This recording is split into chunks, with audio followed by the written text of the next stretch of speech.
Okay, he's back, ladies and gentlemen. Mm-hmm.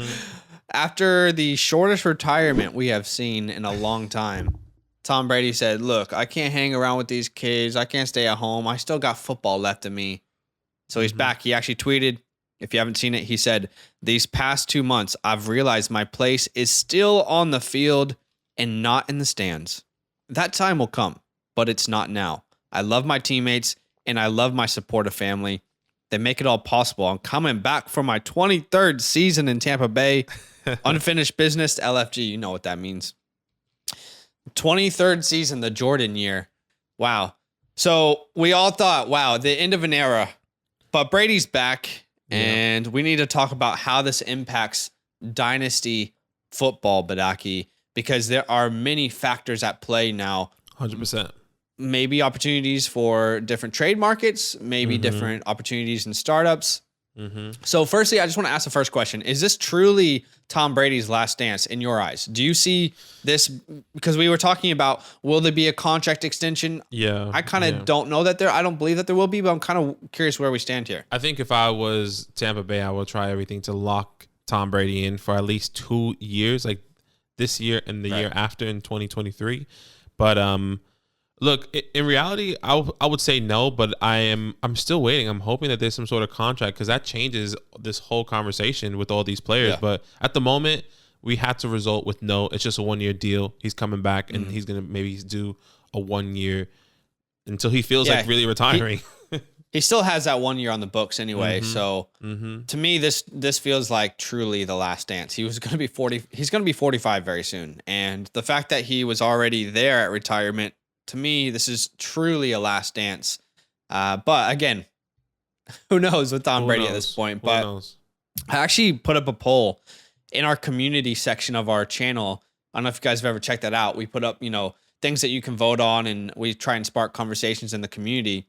And I put up a poll, and this is only about 1 hour in, but there's lots of good information here. I said, if you are a win now team, what are you willing to trade away to get Tom Brady? Okay. So I put a bunch of different options, and I wasn't sure if this was going to be super swayed either way, but it looks quite even in the results thus far. Yeah. You can see 19% of people are saying that they would give up a 2022 first. That's the 106 to the 112. Right. 33% of people are saying it's going to take, the most I would give up is an early second in this year's class.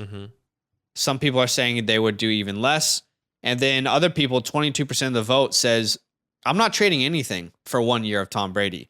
So the reason I put this up, because I really wanted to see where the community was as a whole, and if there would be trade value for Tom Brady.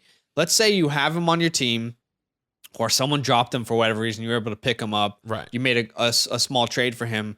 Now, it feels like, to me, Badake, and we're going to talk about the other weapons, but to me, if I can get a first this year, anywhere from the 106 to the 112, personally, I'm willing to do that. If I'm a win now team, that's a different conversation, but I would be willing to make that move to try and invest into my future. What about you?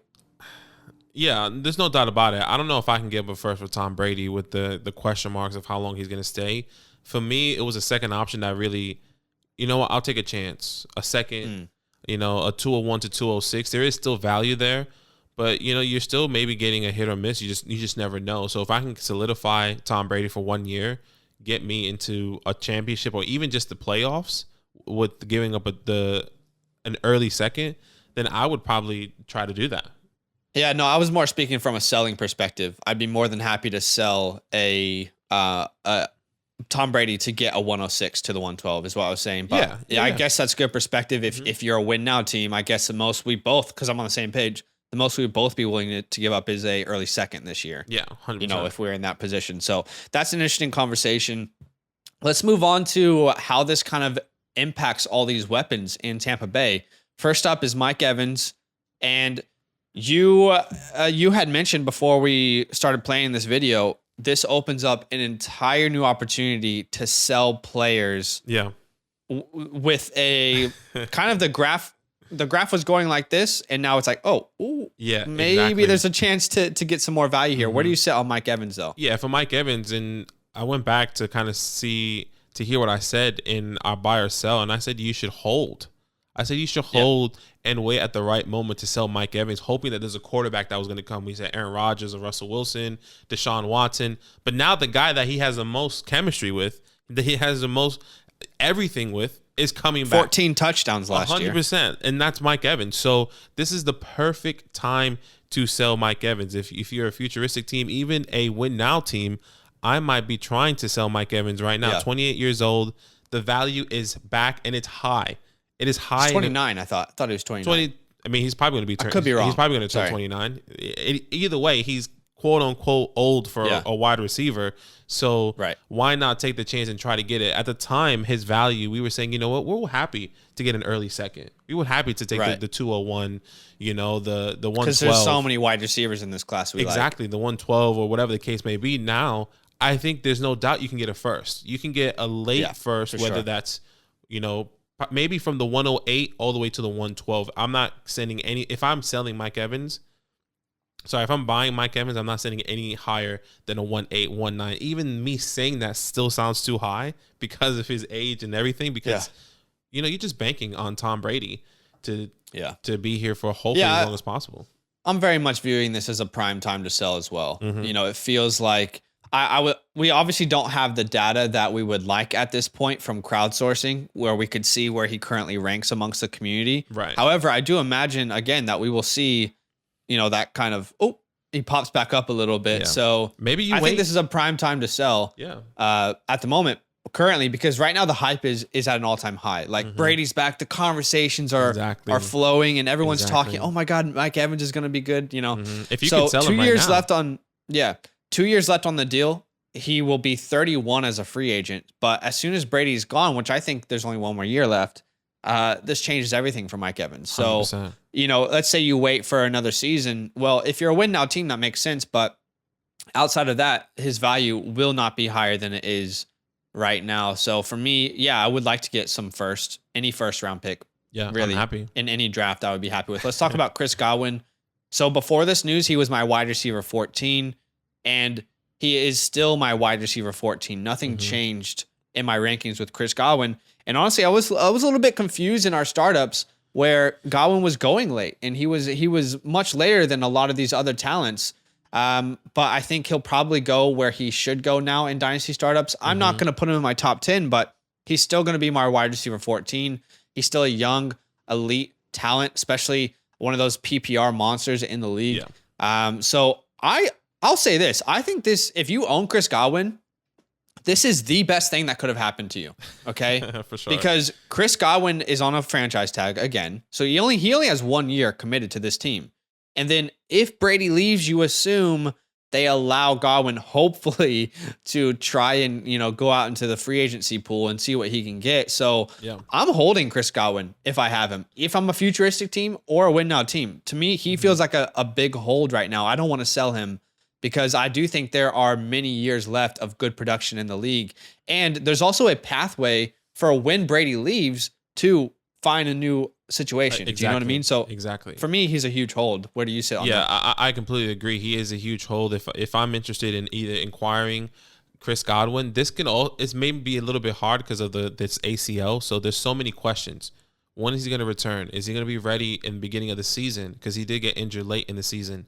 You know, how is he going to react to this ACL? But I think, like you said, the age is phenomenal. He's still really young. He was franchise tagged twice. The opportunity for him to find a new team, or even the Bucs to re-sign him to a long contract extension, or any other team, I think it's there.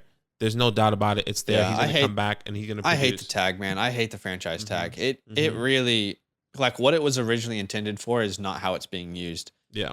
I wanted to quickly just maybe flashback. Let's remind you guys how good Chris Godwin is. Okay? Because if you're sitting there, you're saying, wide receiver 14, that's too high. Well, let's not forget how good he is, okay? He was injured in week 15, but let's look at weeks 1 to 15 this year, okay? He was the wide receiver 6, guys. Wide receiver 6 in PPR formats. He had 27 more targets than Mike Evans at that point. He was the guy, the most reliable target, the weapon that Tom Brady was consistently looking at. So let's not forget how good Chris Godwin is, and let's just hope and pray that Antonio Brown is not back on this team, because I don't think that's a possibility. I don't think that opens up. NFL. Yeah, same. That opens up more opportunity for both of these guys. Let's talk about Gronk. To me, this is simple. If you're a win now team, great. You got a tight end for however long Brady is there. Outside of that, I'm not interested. Yeah, I completely agree. If you have Gronk, maybe there's somebody that is a Bucs fan, a Gronk fan. See what you can get for him. I'm happy to take a second. I'm happy to take anything over a third. If not, I'm holding Gronk. Yeah. He's not even signed yet. Has to be a second. Yeah, he's not even signed yet, to be honest. So he's coming back. Yeah, he should come back. That's the expectations. Once he hears that news, there's no doubt about it. And the next 48 hours, Gronk has re-signed with the Tampa Bay Buccaneers. All right, so Leonard Fournette is probably the biggest wild card here, right? However, I think it makes the most sense for him and the team that he's back in Tampa Bay. So to anyone who there was this weird period with Lenny right after the season. There was this really great sell high opportunity where you could get I got a first in some different leagues. And then after Brady retired, there was this weird, his value just plummeted. Right. And now we're at another position where it's like, oh, do you sell high? Maybe. It depends.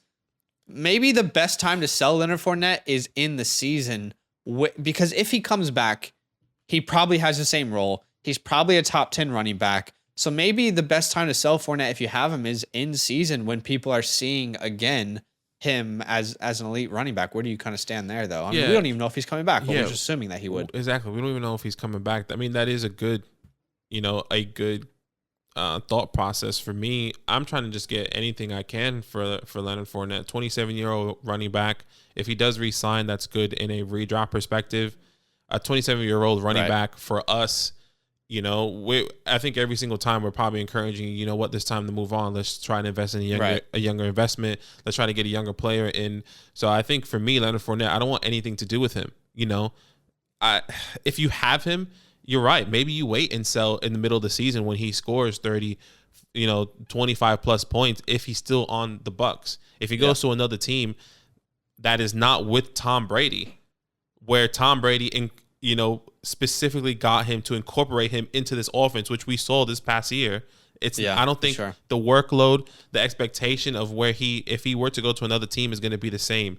So if you can sell him now, we don't even know if he's going to be in the NFL. If he doesn't resign, No, easily. He would easily sign somewhere. I promise. Easily. He'll be on a team. So many questions, with the salary cap now and everything. So it's going to be very interesting to see where Lenny goes. But if you can sell him high right now for whatever you can get him. Okay, quickly. Mike Evans, my wide receiver 26. That didn't change because of this news.